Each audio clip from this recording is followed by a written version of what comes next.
Something serious might be unfolding inside the Browns' quarterback room. And if the growing wave of reports and rumors is even partially true, one of the most talked about young QBs on the roster could be on the move sooner than anyone expected. Over the last stretch of media chatter, fan breakdowns, and insider-style discussions, one storyline keeps picking up steam: Dillon Gabriel and a possible reunion with Kevin Stefanski in Atlanta. Not confirmed, not official, but mentioned often enough that it's no longer being brushed off as random internet noise. When the same rumor thread shows up across multiple conversations, smart fans start paying attention. Here, why this is blowing up so fast. Several reports and draft cycle recaps have suggested Stefanski was a strong supporter of Gabriel coming into the league. That kind of coach-quarterback preference doesn't just disappear, and when a coach changes teams, speculation naturally follows. Add to that some uncertainty talk around Atlanta's quarterback situation going into next season, and suddenly the dots start connecting themselves in the public conversation. At the same time, Cleveland's offensive leadership under Todd Monken has been making noticeable staff changes, especially around the passing game and receiver development. New voices, new roles, new structure. Analysts are already reading this as a possible scheme pivot toward a more aggressive, quarterback-driven attack. And when a new system takes shape, every quarterback on the roster gets reevaluated through that lens. Now let's keep this grounded. Rumor does not equal transaction. None of this means a trade is locked in, but it does mean the situation is being watched closely by people who follow coaching patterns, roster behavior, and regime changes across the league. Because if a move actually happens, it won't just be about sending one quarterback out. It will be a loud signal about who this offense is being built around, and which direction the new coaching era is choosing to go. And once you look at the system-fit conversation happening behind the scenes, the debate gets even more intense and a lot more divided.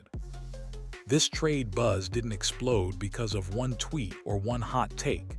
It grew because multiple storylines started overlapping at the same time. And when that happens in the NFL news cycle, speculation spreads like wildfire. It started with scattered reports and discussion clips suggesting Atlanta might be evaluating quarterback depth options going into next season. Not a formal announcement, not a confirmed shopping list, just cautious language like monitoring the situation and keeping options open.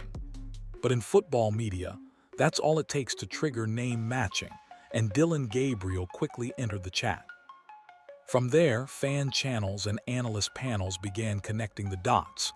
Brown's quarterback, developmental profile, prior coaching connection, possible availability under a new offensive regime. Each piece alone wouldn't carry much weight, but together they created a rumor with traction. Another reason this picked up speed is timing. Whenever a new offensive head coach begins reshaping a staff and system, people immediately start scanning the roster for players who may or may not fit the new blueprint. Quarterbacks always sit at the center of that conversation. Always. So even normal staff hires and coordinator additions can unintentionally fuel player movement theories. There's also the debate show effect. Once a rumor becomes a segment topic, even framed as just discussing possibilities, it multiplies. Clips get reposted, quotes get shortened, opinions get amplified. Soon the discussion itself becomes the story, regardless of whether a move is actually close. Important reality check. Repeated discussion does not equal confirmed action. Right now, this remains firmly in the rumor and speculation category. But the reason it keeps resurfacing is consistent, and it points back to one specific relationship that analysts won't stop mentioning. Because the real engine behind this entire rumor cycle isn't stats, and it isn't scheme, it's coach loyalty. And once you understand that link, the Atlanta connection makes a lot more sense, at least on paper. If you strip away the noise, the strongest fuel behind this entire rumor wave comes down to one factor analysts keep repeating: coach, quarterback loyalty. Around the league, When a coach strongly backs a quarterback during the draft process, that connection tends to follow both of them longer than fans expect. Multiple draft cycle discussions and insider-style reports suggested Kevin Stefanski was one of the most vocal supporters of Dillon Gabriel coming out. Not just fine with the pick, but actively in favor. That detail is now being recycled across media segments because when a coach lands with a new team, people immediately look at which former draft targets could become reunion candidates. We've seen this pattern play out many times. A coach changes cities, and within weeks, rumors surface linking him to one of his guys from the previous roster or draft board. Sometimes nothing happens. Sometimes it turns into a low-cost trade. But the rumor pattern itself is common enough that analysts treat it as plausible, even when there's no active negotiation reported. There's also a mindset component here. Coaches often believe they understand certain quarterbacks better than the rest of the league does.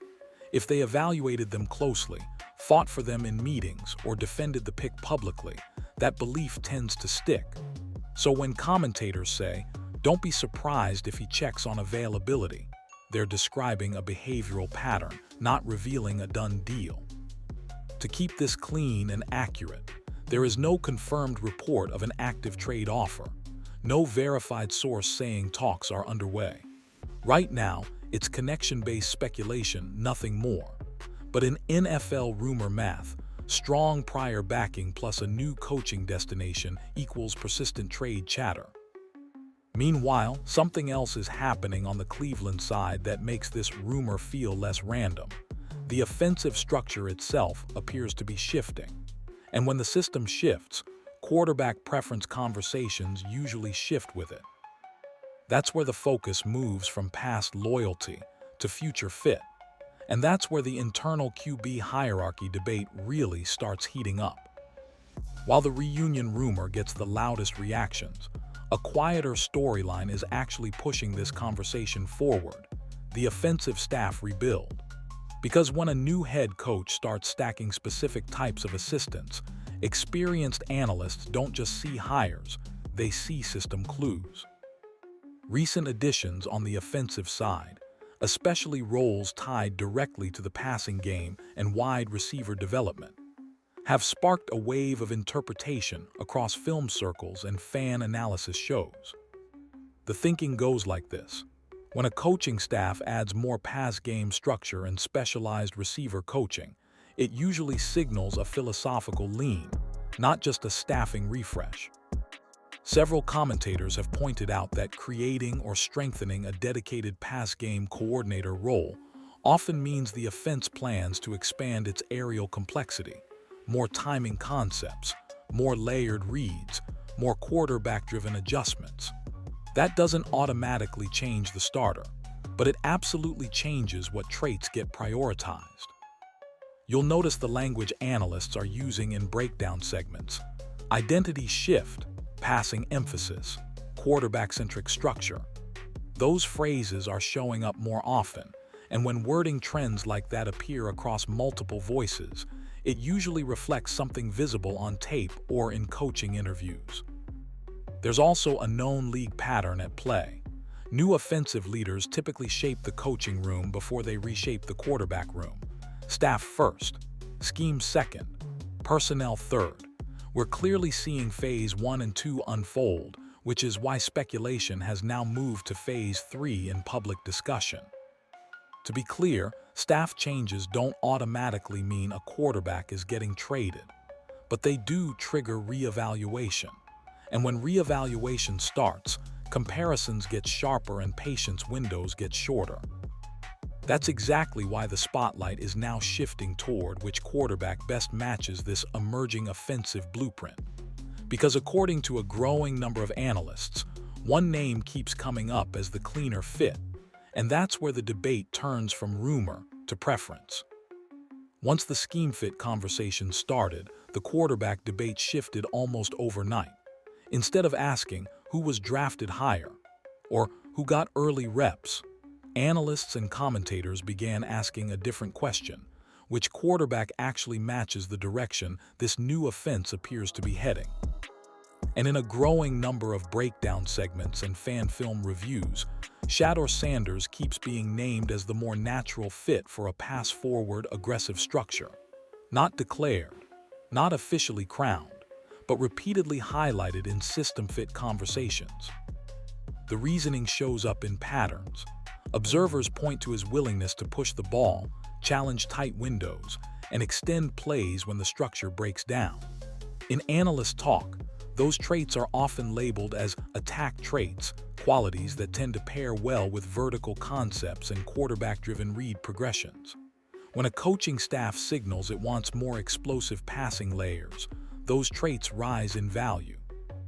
There's also been a wave of buzz, mostly from media clips and fan analysis, around his showcase and spotlight performances, with stronger receiving talent around him.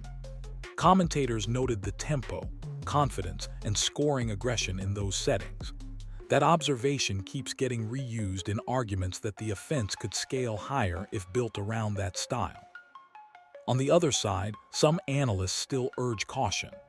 They argue development curves aren't finished, practice performance matters more than highlight settings, and system language in press conferences can be misleading. That pushback is real, and it's part of why this debate is so active. But perception momentum matters in rumor cycles. And right now, perception momentum is leaning toward the idea that the new offensive blueprint aligns more closely with Sanders' play style. Fair or not, that belief is shaping the public conversation, which naturally puts the other quarterbacks, especially Gabriel, under a brighter microscope. Because once one player is labeled system fit, the next question becomes unavoidable. What does that make everyone else? And that's where the performance argument starts getting sharper and more divided. Once rumors meet comparison, the conversation always turns to performance. And that's where the Dylan-Gabriel debate has become one of the most divided parts of this entire story. Depending on who you listen to, he's either an undervalued developmental quarterback or clear trade bait in a shifting system. Critics point straight to the numbers and situational tape.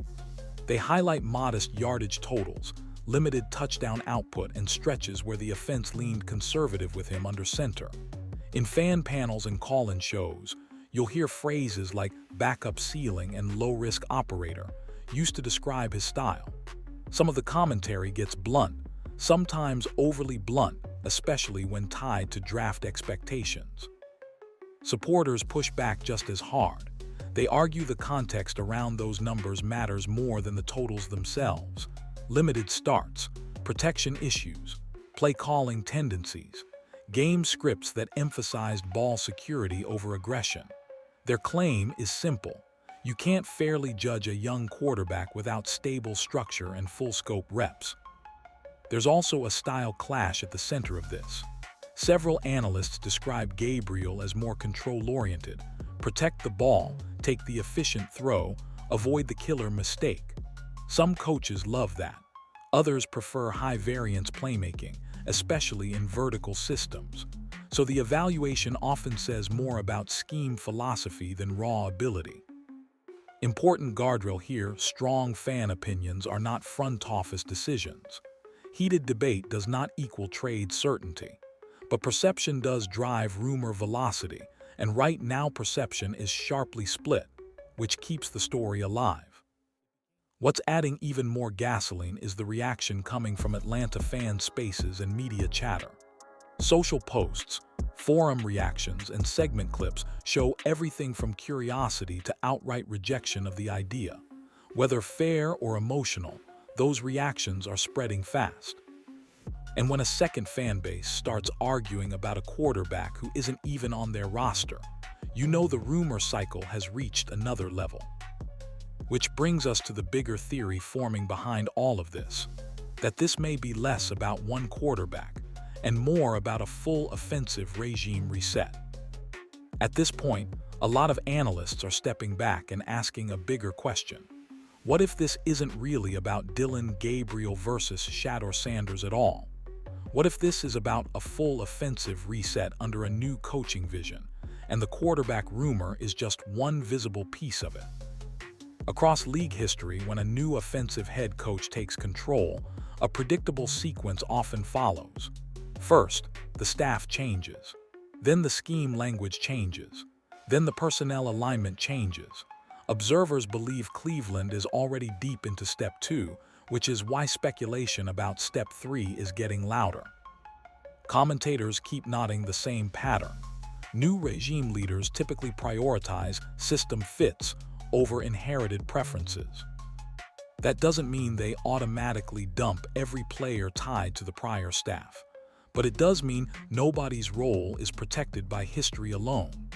Quarterbacks especially get regraded from scratch. There's also a narrative, mostly coming from fan analysts and opinion shows, that new regimes like to send an early identity signal. A move, a trade, or a clear depth chart declaration that says, "This is our direction now." Not emotional, strategic.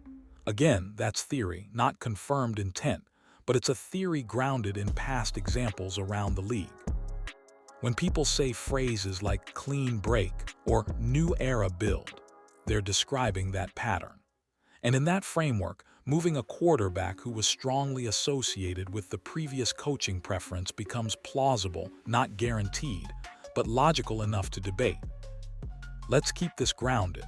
There is still no verified report of an agreed trade, no official negotiation leak. Everything here lives in the realm of possibility, not confirmation. But possibility is enough to keep insiders watching and fans arguing. Because if a regime reset is truly underway, then the quarterback decision won't just be about depth, it will be about identity. And that leads directly to the final question that's now dividing the audience. If you were setting the direction of this offense today, would you make the move or keep the competition alive and let the field decide? When you connect all the threads, the reunion rumors, the coaching loyalty angle, the staff rebuild, the scheme shift signals, and the quarterback style debate, it's easy to see why this story refuses to cool down. Not because a trade is confirmed, but because the direction feels like it's approaching a decision point. Right now, what we have is momentum, not proof. Reports suggest Atlanta could be evaluating quarterback depth.